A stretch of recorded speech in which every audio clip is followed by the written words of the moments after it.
the best academy. Hi everyone, welcome to Harish academy. ఈరోజు current అఫైర్స్లో భాగంగా each and every టాపిక్ని మనము డీటెయిల్గా డిస్కస్ చేసుకుందాం. ఇవాళ మన ఫస్ట్ టాపిక్ అగ్రికల్చర్ సెక్టార్కి సంబంధించి ఇండియన్ గవర్నమెంట్ దేశవ్యాప్తంగా రేపు ఒక ప్రోగ్రామ్ని ప్రారంభించబోతా ఉంది. ఆ ప్రోగ్రాం పేరు వికసిత్ కృషి సంకల్ప్ అభియాన్. వికసిత్ కృషి సంకల్ప్ అభియాన్. మనము అగ్రికల్చర్ సెక్టార్ గురించి చదివేటప్పుడు స్కీమ్స్ అయినా ఏవైనా ప్రోగ్రామ్స్ అయినా తప్పకుండా ప్రతి పాయింట్ ఐడియా ఉండాలి. ఫర్ ఎగ్జాంపుల్, ఎందుకంటే భారతదేశానికి వ్యవసాయ రంగం చాలా కీలకమైనది. ఎకనామిక్ సర్వే 2024-25, ఆర్థిక సర్వే 2024-25 ఏమని చెప్తుంది అంటే, భారతదేశంలో అత్యధిక మందికి ఉపాధి కల్పిస్తూ ఉన్న సెక్టార్ వ్యవసాయ రంగము. 2023-24 సంవత్సరంలో సుమారుగా 46.1% మంది ప్రజలు వ్యవసాయ రంగంలో ఉపాధి పొందుతూ ఉన్నారు, ఎంప్లాయ్మెంట్ పొందుతూ ఉన్నారని చెప్పేసి ఎకనామిక్ సర్వే 2024-25 చెప్తుంది.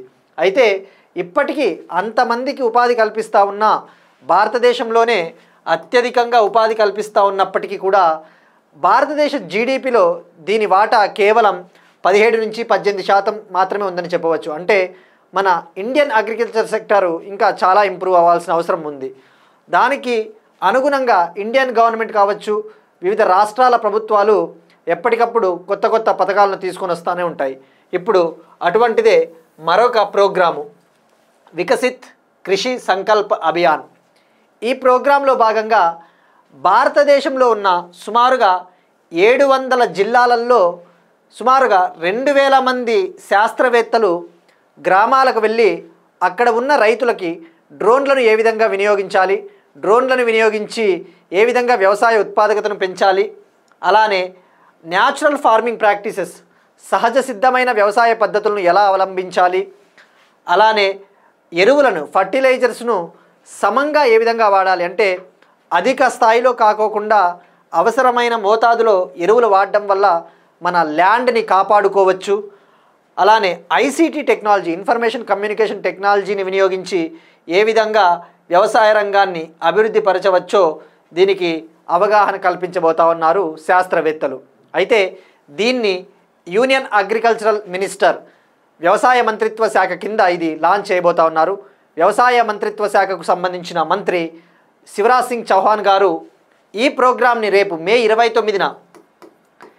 29న ఒడిశాలోని పూరీలో, గుర్తుపెట్టుకోండి, ఒడిశాలోని పూరీలో దీన్ని ప్రారంభించబోతా ఉన్నారు. ఈ కార్యక్రమంలో భాగంగా ఈయన భారతదేశంలోని సుమారుగా 20 రాష్ట్రాలను సందర్శించబోతా ఉన్నారు. ఇతను ప్లస్ సైంటిఫిక్ టీం, శాస్త్రవేత్తలందరూ కూడా. ఇక ఇందులో ఆంధ్రప్రదేశ్, తెలంగాణ కూడా ఉన్నాయి. ఇది 15 రోజుల పాటు క్యాంపెయిన్ జరగబోతా ఉంది. గుర్తుపెట్టుకోండి, ఇది 15 రోజుల పాటు క్యాంపెయిన్ జరగబోతా ఉంది. ఈ క్యాంపెయిన్లో భాగంగా సుమారుగా 1.5 మంది ప్రజలు లబ్ధి పొందబోతా ఉన్నారు. సుమారుగా 1.5 మంది ప్రజలు అంటే రైతులు, 1.5 మంది రైతులకు లబ్ధి చేకూరబోతా ఉంది. ఇది 29 మే మొదలయ్యి 12 జూన్ వరకు కొనసాగబోతా ఉంది. ఇది వికసిత్ కృషి సంకల్ప్ అభియాన్. ఒక విధంగా చెప్పాలి అంటే ఇటీవలే మనం డిస్కస్ చేసుకున్నాం, తెలంగాణ ప్రభుత్వం కూడా ప్రొఫెసర్ జయశంకర్ అగ్రికల్చర్ యూనివర్సిటీ సహకారంతో తెలంగాణ వ్యవసాయ మంత్రిత్వ శాఖ రైతు ముంగిట్లో శాస్త్రవేత్తలు కార్యక్రమాన్ని లాంచ్ చేసింది. సో అటువంటిదే ఇది అని చెప్పవచ్చు. ఇక నెక్స్ట్ వన్, మహిళా భద్రతకు సంబంధించి, ఉమెన్ సేఫ్టీకి సంబంధించి ఆంధ్రప్రదేశ్ ప్రభుత్వము ఒక వాట్సాప్ నెంబర్ని ప్రారంభించింది. శక్తి అనే విభాగం కింద మనం డిస్కస్ చేసుకున్నాం, ఆంధ్రప్రదేశ్ శక్తి టీంలను ఏర్పాటు చేసిందని చెప్పేసి. శక్తి అనే పేరుతో శక్తి అనే విభాగం కింద ఒక వాట్సాప్ నెంబర్ను మహిళల భద్రత కోసం లాంచ్ చేసింది. ఈ వాట్సాప్ నెంబర్కి ఎవరైనా కూడా ఆపదలో ఉన్నప్పుడు, మహిళలు కావచ్చు, చిన్నారులు కావచ్చు, వాయిస్ మెసేజ్ కానీ లేదంటే వీడియో కాల్ కానీ మెసేజ్ కానీ పెడితే ఇమ్మీడియట్గా ఆ ఇన్ఫర్మేషను లోకల్గా ఉన్న శక్తి టీంలకు వెళ్ళిపోయి వాళ్ళని రక్షించడం జరుగుతుంది. సో ఇక్కడ ఎగ్జామ్ పాయింట్ ఆఫ్ వ్యూలో జస్ట్ మనకి ఆ వాట్సాప్ నెంబర్ కూడా గుర్తుపెట్టుకోవడంలో తప్పులేదు. ఎందుకంటే ఇటీవల ఆంధ్రప్రదేశ్ ప్రభుత్వము మనమిత్ర పేరిట వాట్సాప్ గవర్నెన్స్ సేవలను అందించడానికి కూడా ఒక నెంబర్ని లాంచ్ చేసింది. అది 9తో మొదలవుతుంది. సో మనకి ఒకసారి ఈ నెంబర్ని నోట్ చేసుకోవడం కూడా ఇంపార్టెంటే. దీన్ని లాంచ్ చేసిన వాళ్ళు డీజీపీ హరీష్ కుమార్ గుప్తా గారు మంగళగిరి పోలీస్ హెడ్ క్వార్టర్స్ వద్ద లాంచ్ చేశారన్న విషయం గుర్తుపెట్టుకోవాలి. దీని నెంబర్ వచ్చేసి 7993485111. ఇది మహిళా సేఫ్టీకి సంబంధించి. నెక్స్ట్ వన్, తెలంగాణకు సంబంధించి ఒక ఇన్వెస్ట్మెంట్ ప్రపోజల్. తెలంగాణలో పెట్టుబడులను ప్రోత్సహించడానికి సౌత్ కొరియాకు చెందిన హ్యుందాయ్ ఆటోమొబైల్ కంపెనీ తెలంగాణలోని జహీరాబాద్ నిమ్జ్ వద్ద, సంగారెడ్డి జిల్లా Zaheerabad national investment manufacturing zone వద్ద 8,528 కోట్లతో పెట్టుబడులను పెట్టబోతా ఉంది. దీనికి తెలంగాణ గవర్నమెంట్ ఆమోదం తెలిపింది. ఇది మనకి స్టాటిక్ పాయింట్ ఆఫ్ వ్యూలో నిమ్జ్ తెలంగాణలో ఎక్కడుంది అంటే అది తెలుసుకోవాలి. ఎవరు పెట్టుబడులు పెడుతున్నారంటే హ్యుందాయ్. ఇక్కడ మనకి అనలిటికల్ పాయింట్ ఆఫ్ వ్యూలో తెలుసుకోవాల్సింది నిమ్జ్, ఈ నేషనల్ ఇన్వెస్ట్మెంట్ మ్యానుఫ్యాక్చరింగ్ జోన్ అంటే ఇండియాలో ఇన్వెస్ట్మెంట్లని పెట్టుబడుల్ని ప్రోత్సహించడానికి, ఇండస్ట్రియల్ టౌన్షిప్స్ని ఏర్పాటు చేయడానికి, అంటే ఒక భారీ స్థాయిలో ఇండస్ట్రియల్ ప్రాంతాన్ని క్రియేట్ చేయడానికి ఇండియన్ గవర్నమెంట్ వివిధ రాష్ట్రాల్లో నిమ్జ్లని ఏర్పాటు చేస్తుంది. ఈ నేషనల్ ఇన్వెస్ట్మెంట్ మ్యానుఫ్యాక్చరింగ్ జోన్ అనేది ఇది నిమ్జ్ చట్టం 2000 కింద ఏర్పాటు చేస్తారు. నేషనల్ ఇన్వెస్ట్మెంట్ మ్యానుఫ్యాక్చరింగ్ జోన్ చట్టము 2000 సంవత్సరం. గుర్తుపెట్టుకోండి, ఈ చట్టం చాలా ఇంపార్టెంట్. గతంలో ఆంధ్రప్రదేశ్ గ్రూప్ 2లో సెజ్ స్పెషల్ ఎకనామిక్ జోను ఏ పాలసీ కింద ఏర్పాటైందని కూడా అడిగాడు. ఎకానమీలో మనకి డెఫినెట్లీ కాన్సెప్ట్స్ మనం అన్నీ చదువుతాం, ఇండస్ట్రీసు, ఇన్ఫ్రాస్ట్రక్చర్ చదివేటప్పుడు ఈ కాన్సెప్ట్స్. ఇక నిమ్జ్ చట్టము 2000 సంవత్సరంలో తీసుకొని వచ్చారని గుర్తుపెట్టుకోండి.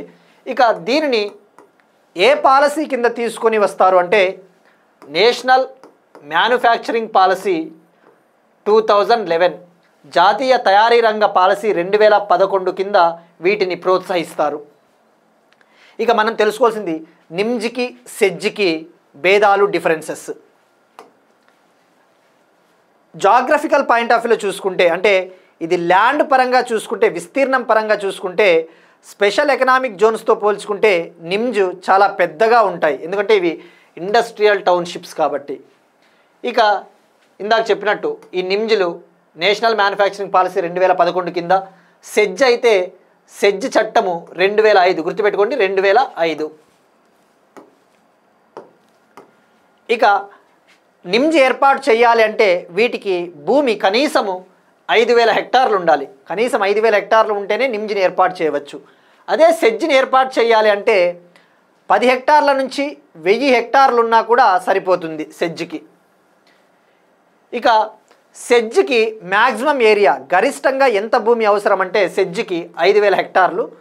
నిమ్జ్కి అయితే ఏం మెన్షన్ చేయలేదు, అవసరాలను బట్టి ఎంతైనా తీసుకోవచ్చు. ఇక ఇన్కమ్ ట్యాక్స్ విషయానికి వస్తే సెజ్ కింద ఏర్పాటయ్యే, ఫర్ ఎగ్జాంపుల్ సెజ్ అంటే ఏంటి, స్పెషల్ ఎకనామిక్ జోన్ అంటే ఒక ప్రాంతంలో ఇవి పెట్టుబడులు పెడతారు. ఫర్ ఎగ్జాంపుల్ ఆటోమొబైల్ కంపెనీలు కావచ్చు, టెక్స్టైల్ కంపెనీలు, లైక్ రీటైల్కి సంబంధించిన ఏవైనా కూడా, లెదర్ ఇండస్ట్రీలు, ఈ సెజ్ కావచ్చు, నిమ్జ్ కావచ్చు పెట్టుబడులు. ఇక ఇన్కమ్ ట్యాక్స్ ఆదాయ పన్ను మినహాయింపుల విషయానికి వస్తే సెజ్లో ఏర్పాటయ్యే యూనిట్లు ఏవైతే ఉంటాయో వాటికి మొదటి 5 సంవత్సరాలు 100% ఆదాయ పన్ను మినహాయింపిస్తారు. తర్వాత రాబోయే 5 ఏళ్లలో 50% ఆదాయ పన్ను మినహాయింపులు సెజ్జుకుంటాయి. ఇక నిమ్జ్లో ఏర్పాటయ్యే చిన్న మరియు మధ్యతరగతి కంపెనీలకు ఆదాయ పన్ను మినహాయింపులు ఉంటాయి. సో ఇక్కడ గుర్తుపెట్టుకోవాల్సింది మనకి నిమ్జ్ సెజ్ డిఫరెన్సెస్, ఇవి చట్టాలు ఏ చట్టాల కింద ఏర్పాటయ్యాయి. ఇది కంప్లీట్గా మనకి ఎకనామిక్ పాయింట్ ఆఫ్ వ్యూలో కూడా డీటెయిల్డ్ అనాలిసిస్. నెక్స్ట్ వన్, ఎకానమీకి సంబంధించి వ్యవసాయ రంగము లేదంటే ప్రైమరీ సెక్టార్కి సంబంధించి ట్రెండ్స్ అనమాట. మనం ఆల్రెడీ అగ్రికల్చర్ సెక్టార్ గురించి తెలుసుకున్నాం. ఇప్పుడు హనీ ప్రొడక్షన్ అంటే తేనె ఉత్పత్తి. ఎకానమీలో ఒక టర్మ్ ఉంటుంది, మనము చేపల ఉత్పత్తి ద్వారా సంపాదించే ఆదాయాన్ని, ఆ విప్లవాన్ని బ్లూ రెవల్యూషన్ అంటాం. అదే పాల విప్లవాన్ని అయితే వైట్ రెవల్యూషన్, వ్యవసాయ రంగంలో సాధించే వృద్ధిని అయితే గ్రీన్ రెవల్యూషన్ అంటారు. అదే మీట్ ఇండస్ట్రీ అంటే పౌల్ట్రీ, మాంసాహార రంగము, మాంసం అమ్మడం ద్వారా వచ్చే ఎకానమీని పింక్ రెవల్యూషన్ అంటారు. అదే హనీ, తేనె ఉత్పత్తి ద్వారా వచ్చే ఆదాయాన్ని స్వీట్ రెవల్యూషన్ అంటారు. గుర్తుపెట్టుకోండి, ఈ టర్మ్స్ చాలా ఇంపార్టెంట్. మనకు మ్యాచ్ ద ఫాలోయింగ్లో ఇస్తాడు sweet revolution.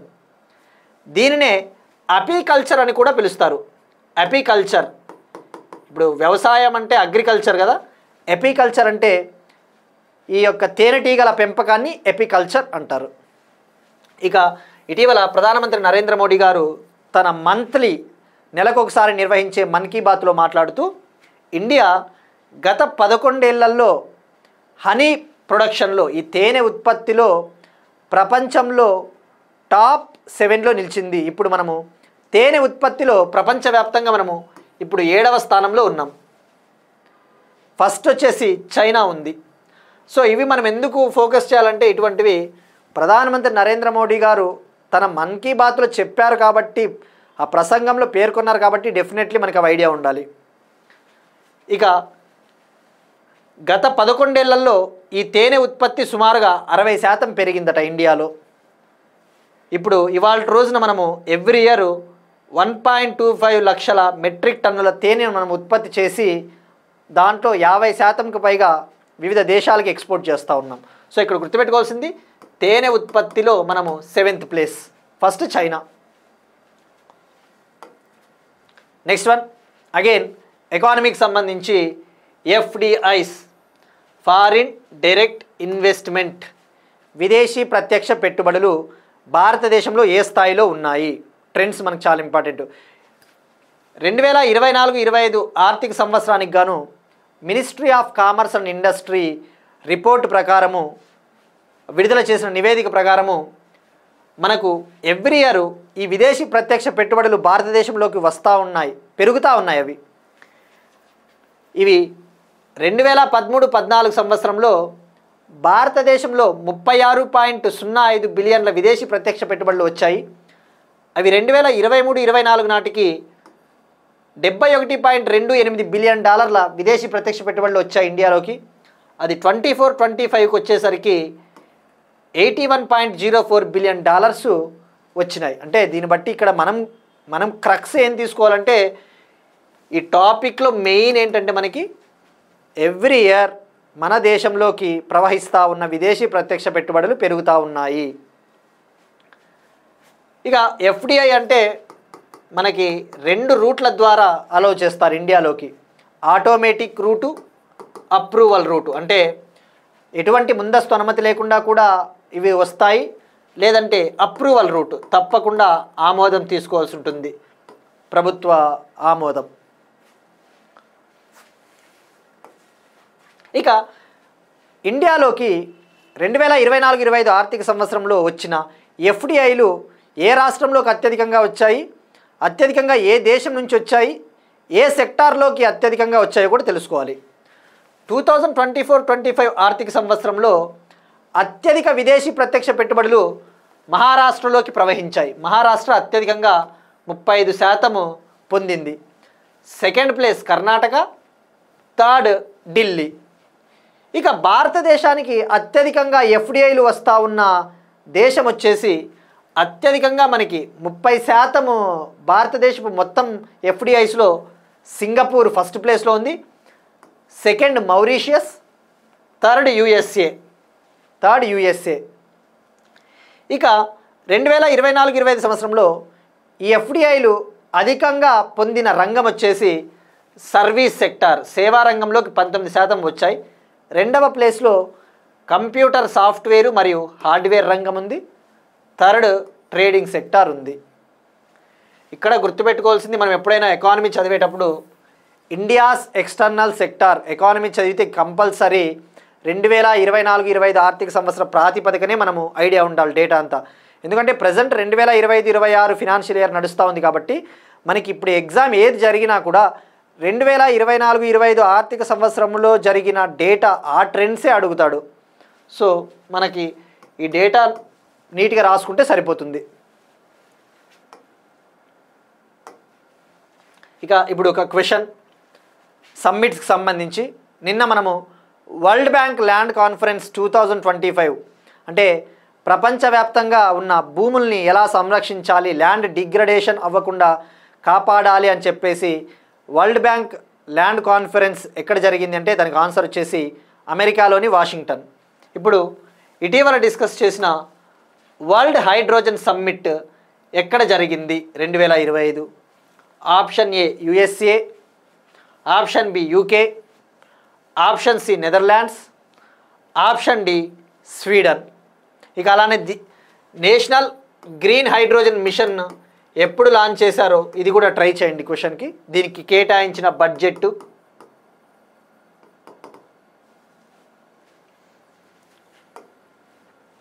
Next one again ఎకానమీకి సంబంధించి భారతదేశపు వస్తువులు మరియు సేవల ఎగుమతులకు సంబంధించి trends. Federation of Indian export organisations FIEO అంటే భారతదేశంలోని ఎగుమతులు ప్రోత్సహించే సంస్థల కూటమి అని చెప్పవచ్చు. Federation of Indian export organisation ఒక అంచనా విడుదల చేసింది. ఆ రిపోర్టు ప్రకారము రాబోయే ఇప్పుడు నడుస్తూ ఉన్న ఫినాన్షియల్ ఇయర్లో 2025-26 ఫినాన్షియల్ ఇయర్లో భారతదేశపు మొత్తం ఎగుమతులు అంటే వస్తువులు మరియు సేవలు కలుపుకొని అవి 1 ట్రిలియన్కు చేరుకుంటాయి. అంటే భారతదేశ కరెన్సీలో సుమారుగా 85 లక్షల కోట్లకు చేరుకుంటాయని చెప్పేసి ఫియో అంచనా వేసింది. సో ఇక్కడ ఈ కాంటెక్స్ట్లో మనం తెలుసుకుంది జస్ట్ సింపుల్గా ట్రెండ్స్ ఐడియా ఉంటే సరిపోతుంది. మనకి కరెంట్ అఫైర్స్లో భాగంగా ట్రెండ్స్ ఐడియా ఉంటే సరిపోతుంది. అబ్జర్వ్ చేస్తే 2024-25తో పోల్చుకుంటే 2023-24లో ఎంత ఎక్స్పోర్ట్స్ ఉన్నాయో తెలుసుకోవాలి. 2023-24 ఫినాన్షియల్ ఇయర్లో భారతదేశపు మొత్తం ఎక్స్పోర్ట్స్ వస్తువులు మరియు సేవలు $778 బిలియన్ ఉన్నాయి. $778 బిలియన్. అది 24-25 ఆర్థిక సంవత్సరంలో $824.9 బిలియన్ ఉన్నాయి. ఇప్పుడు 25-26కి 1 ట్రిలియన్కి చేరుకుంటాయని చెప్తా ఉంది. మీరు అబ్జర్వ్ చేస్తే 2021-22 నుంచి 2021-22, 22-23, 23-24, 24-25 ఈ 4 ఏండ్లు కూడా భారతదేశపు ఎక్స్పోర్ట్స్ పెరుగుతూ ఉన్నాయి. సో అది గుర్తుపెట్టుకోండి ఈ 4 ఏండ్లు. ఇంకా ఏమని చెప్తా ఉందంటే ఈ నివేదిక మనం తెలుసుకోవాల్సింది ఓకే ఎక్స్పోర్ట్స్ పెరుగుతూ ఉన్నాయి. మరి ఆ ఎక్స్పోర్ట్స్లో వాటా ఏ దానిది ఎక్కువ ఉంది, వస్తువుల వాటా ఎక్కువ ఉందా, సేవల వాటా ఎక్కువ ఉందా కూడా తెలుసుకోవాలి. ఈ 2024-25లో $824.9 బిలియన్ అత్యధికంగా వస్తువుల ఎక్స్పోర్ట్స్ గూడ్స్ ఎక్స్పోర్ట్స్ 437 బిలియన్లు, సేవల ఎగుమతులు 387 బిలియన్లు. 25-26 టైంకి ఈ వస్తువుల ఎగుమతులు 535 బిలియన్లకు చేరుకుంటాయి, సేవల ఎగుమతులు 475 బిలియన్లకు చేరుకుంటాయని చెప్పేసి చెప్తా ఉంది ఫియో. ఇది ఎక్స్పోర్ట్స్కి సంబంధించి. నెక్స్ట్ వన్ ఇండియన్ మెట్రలాజికల్ డిపార్ట్మెంట్కి సంబంధించి మనము very often we see news. మనము ఐఎండి గురించి ఎప్పుడు చదువుతూనే ఉంటాం, బట్ ఐఎండి గురించి డీటెయిల్గా ఐడియా ఉండాలి. ఎందుకంటే ఈ సంవత్సరం వచ్చిన మాన్సూన్స్, ఈ సంవత్సరం వచ్చిన సౌత్ వెస్ట్ మాన్సూన్స్ నైరుతి ఋతుపవనాలు చాలా కీలకమైనవి, ఒక ప్రాముఖ్యత ఉంది.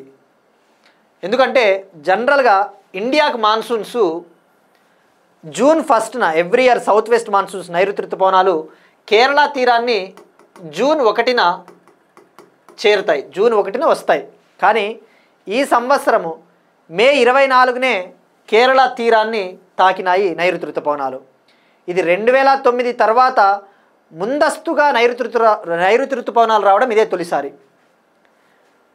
మే 23, 2009లో చివరిసారిగా జూన్ 1 కంటే ముందు నైరుతి ఋతుపవనాలు వచ్చాయి, మే 23న వచ్చాయి. అప్పుడు ఈ సంవత్సరం మే 24నే కేరళ తీరాన్ని తాకే. గుర్తుపెట్టుకోండి, డేట్లు కూడా ఇంపార్టెంట్, చెప్పలేం, అడగవచ్చు, ఎందుకంటే ప్రాముఖ్యత ఉంది కాబట్టి. 2009 తర్వాత తొలిసారిగా ముందుగానే వచ్చాయి. జనరల్గా లేట్గా వస్తాయి నైరుతి ఋతుపవనాలు. సో ముందుగా రావడం వల్ల రైతులకు కూడా చాలా హెల్ప్ అవుతుందని చెప్పవచ్చు. అట్ ద సేమ్ టైం మహారాష్ట్రలో భారీ వర్షాలు కురుస్తూ ఉన్న కారణంగా Indian meteorological department orange alert, red alert అటువంటివి జారీ చేసింది. అసలు ఈ అలర్ట్స్ ఏంటివి? Indian meteorological department 4 types of అలర్ట్స్ని జారీ చేస్తుంది. Red alert, orange alert, yellow alert, green alert. వర్షపాతం నమోదు ఆధారంగా ఈ కాంటెక్స్లో తెలుసుకోవాల్సింది, రెడ్ అలర్ట్ అంటే ఇక భారీ వర్షాలు, 204.5 మిల్లీమీటర్ల వర్షం కంటే ఎక్కువ వర్షపాతం నమోదైతే అప్పుడు రెడ్ అలర్ట్ జారీ చేస్తుంది. అదే 115.6 మిల్లీమీటర్ల నుంచి 204.4 మిల్లీమీటర్ల వర్షపాతం నమోదైతే అప్పుడు ఆరెంజ్ అలర్ట్. అదే ఎల్లో అలర్ట్ అయితే 64.5 మిల్లీమీటర్ల నుంచి 115.5 మిల్లీమీటర్ల వర్షపాతం నమోదైతే ఎల్లో అలర్ట్. 64 మిల్లీమీటర్ల కంటే తక్కువ వర్షపాతం నమోదైతే గ్రీన్ అలర్టు. అంతగా భయపడాల్సిన పని లేదు అని అర్థం. సో మనకి జాగ్రఫీలో ఇప్పుడు చూస్తే ట్రెండ్స్ ఎగ్జామినరు ఎలా అడుగుతున్నాడు అంటే జస్ట్ కామన్ సెన్స్ బేస్డ్ ఇష్యూసే అడుగుతా ఉన్నాడు. ఐఎండి లాంచ్ చేసిన పథకాలు అటువంటివే కాకుండా ఇలాంటివి వార్తల్లో టర్మ్స్ వచ్చినప్పుడు ఇవి కూడా అడుగుతూ ఉన్నాడు. సో 4 రకాల అలర్ట్స్ అని గుర్తుపెట్టుకోండి. ముఖ్యంగా యూపీఎస్సీ లాంటి ఎగ్జామ్స్కి అయితే ఇవి చాలా హెల్ప్ అవుతాయి. ఇక ఐఎండి విషయానికి వస్తే ఇది 1875లో ఏర్పాటైంది. ఇటీవలే 150 ఏళ్ళు పూర్తి చేసుకునింది ఇది ఏర్పాటై.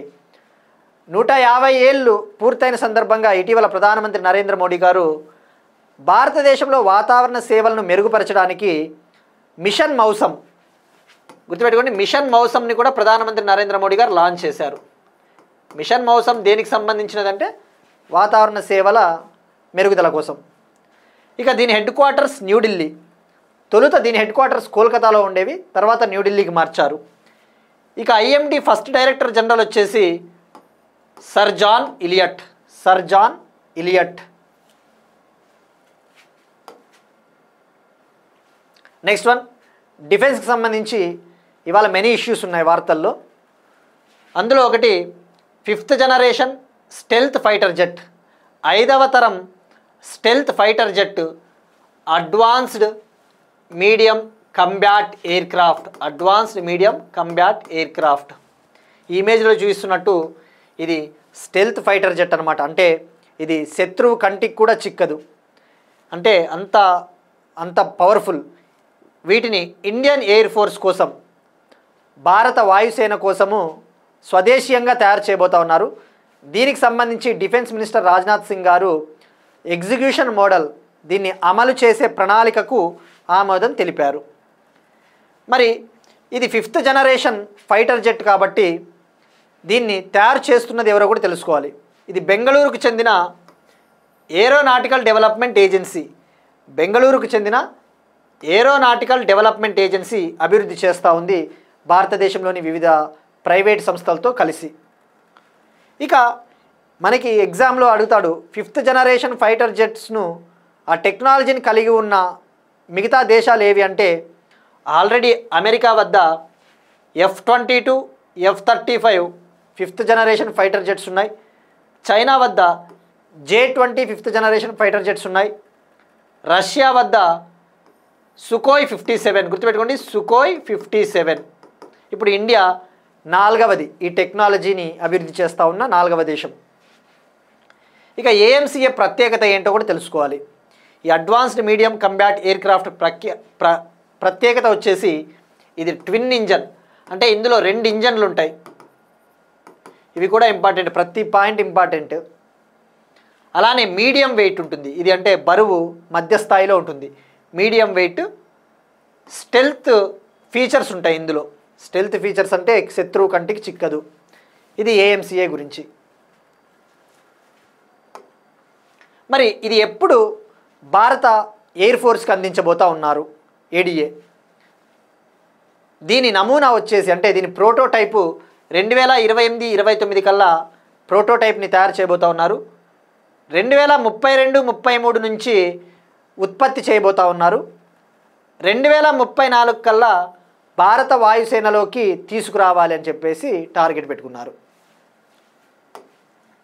నెక్స్ట్ వన్, అగైన్ డిఫెన్స్కి సంబంధించి ఈ హంస పైలట్ ఎయిర్ క్రాఫ్ట్, ఈ హంస ఎలక్ట్రిక్ ట్రైనింగ్ ఎయిర్ క్రాఫ్ట్.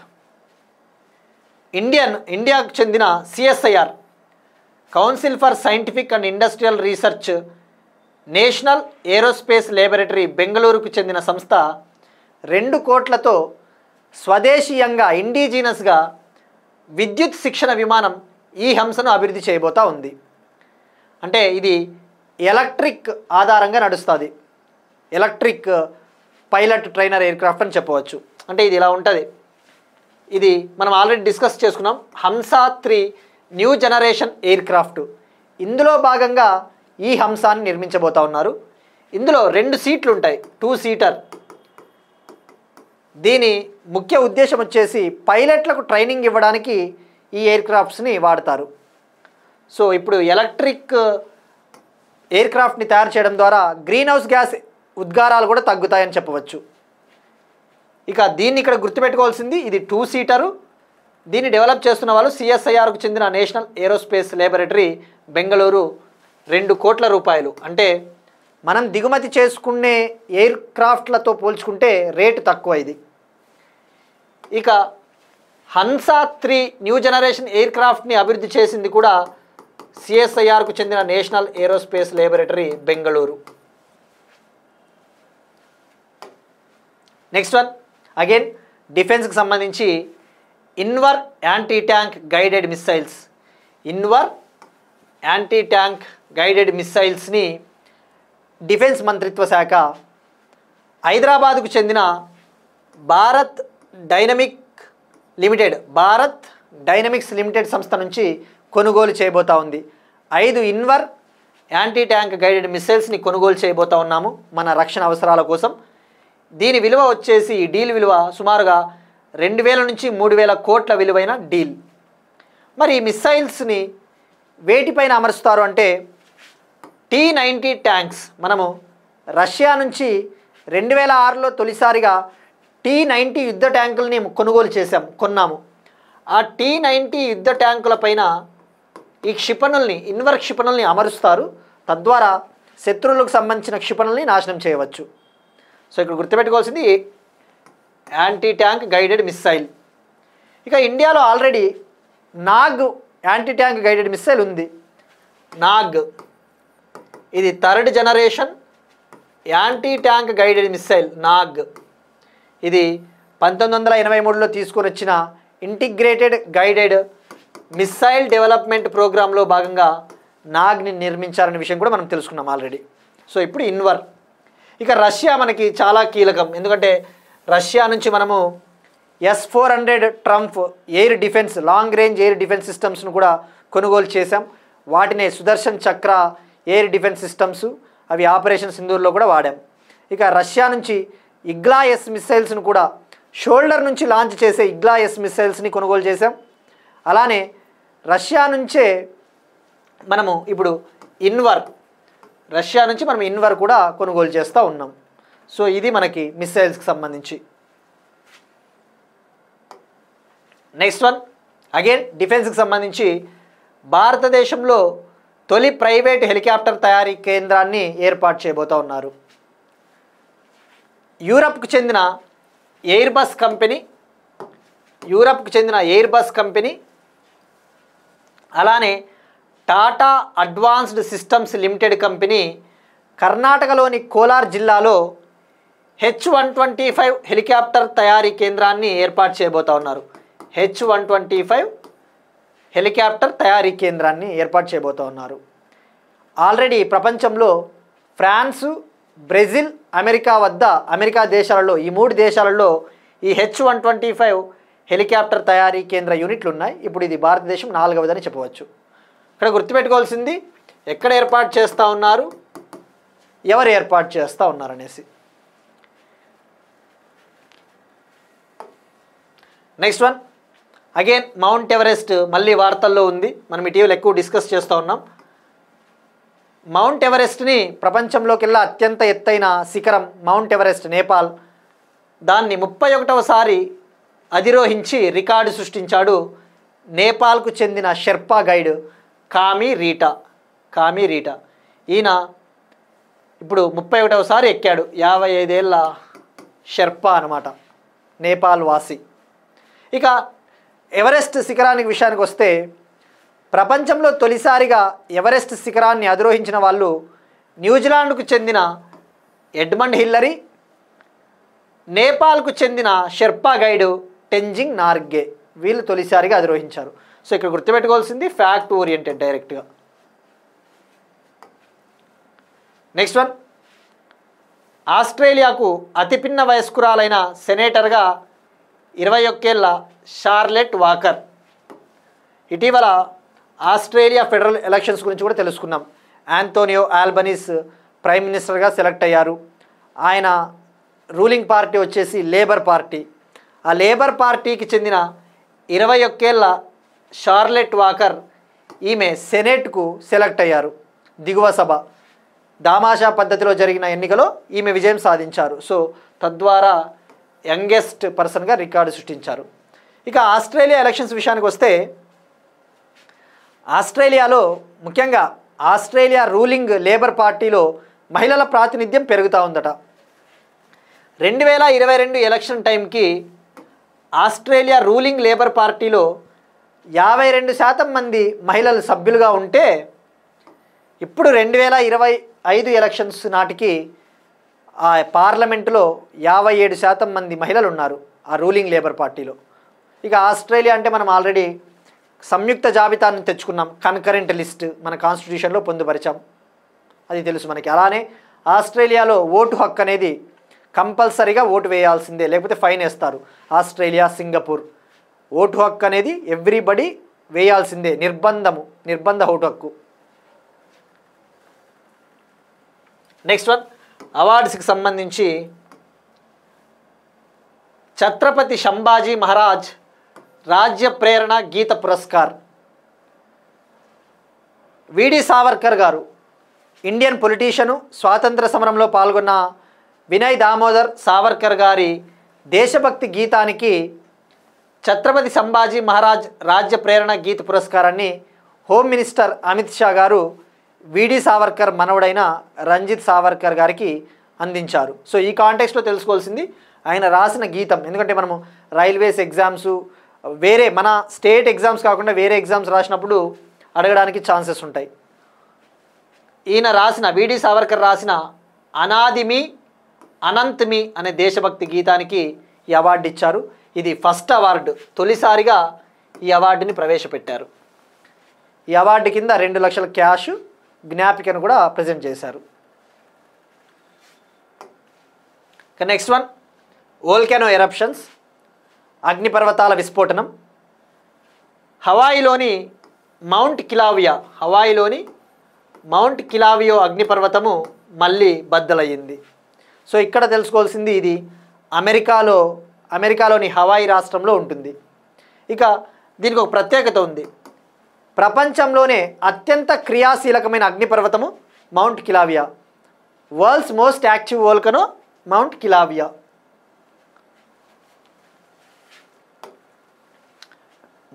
ఇవి ఇవాల్టి కరెంట్ అఫైర్స్. మనం ఒకసారి క్విక్గా రీక్యాప్ చూద్దాం. వికసిత్ కృషి సంకల్ప్ అభియాన్, మహిళల భద్రత కోసం శక్తి వాట్సాప్ నెంబర్ను ప్రారంభించిన ఆంధ్రప్రదేశ్, నిమ్జ్ జహీరాబాద్ తెలంగాణ, భారతదేశంలో తేనె ఉత్పత్తి, ఎఫ్డిఐ ఇన్ఫ్లోస్ విదేశీ ప్రత్యక్ష పెట్టుబడులు,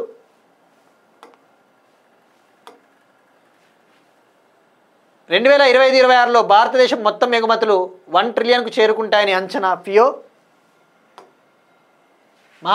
IMD Indian metrological department alerts, 5th generation advanced medium combat aircraft, ఈ హంస electric training aircraft, ఇన్వర్ anti tank guided missiles, భారతదేశంలో తొలి ప్రైవేట్ హెలికాప్టర్ తయారీ కేంద్రం, 31వసారి ఎవరెస్ట్ను అధిరోహించి రికార్డు, ఆస్ట్రేలియా అతి పిన్న వయస్కురాలైన సెనేటర్గా 21 ఏళ్ల షార్లెట్ వాకర్, ఛత్రపతి సంభాజీ మహారాజ్ రాజ్య ప్రేరణ గీత పురస్కార్, హవాయిలోని Mount Kilauea volcano. That's it. These are today's current affairs. Thank you everyone and will meet you again tomorrow.